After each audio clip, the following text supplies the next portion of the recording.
అందరికీ వందనాలు. నా పేరు ఆరోన్. క్రైస్ట్ చర్చ్ మినిస్ట్రీ సునరాజరం సండే స్కూల్ విద్యార్థిని. ఈరోజు మనం బైబిల్లో ఉన్న అతి ధైర్యవంతుడైన అబ్బాయి గురించి తెలుసుకుందాం. అతని పేరు దావీదు. దావీదు గొర్రెల కాపరి.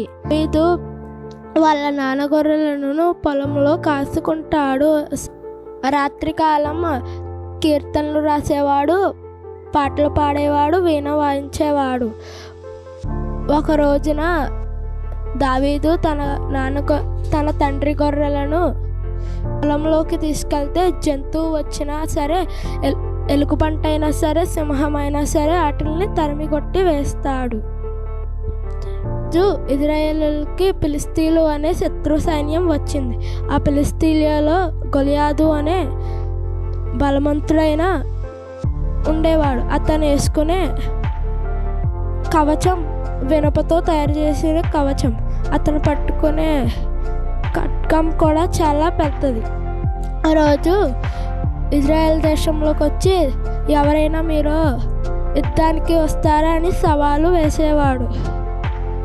ఆ మాటలు విన్న వారంతా రాజుతో సహా భయపడేవాళ్ళు. ఒక రోజున దావీదు వాళ్ళ అన్నలకు ఆహారం భూమికి పట్టుకెళ్తున్నాడు. అప్పుడు అందరూ భయపడుతున్నప్పుడు యాదు మాటలు విని దావీదుకు కోపం వచ్చింది. దావీదు నేను యుద్ధానికి వెళ్తాడు అని అన్నాడు. దావీదు చూసి అందరూ నవ్వారు. దావీదు, నువ్వు చిన్నపిల్లవాడు కదా, ఎలా యుద్ధం చేస్తావు?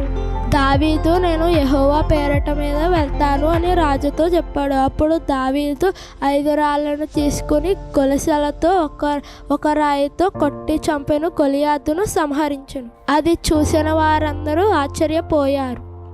దీని తర్వాత దావీదు గొప్ప వీరుడి కింద పేరు పొందాడు. తర్వాత కాలంలో దావీదు ఒక రాజయ్యాడు. దీనంతటికీ కారణం దావీదు గారిని దేవుని పట్ల ఉన్న నమ్మకం, విజేత, భక్తి దావీదు గారు కలిగి ఉండేవారు.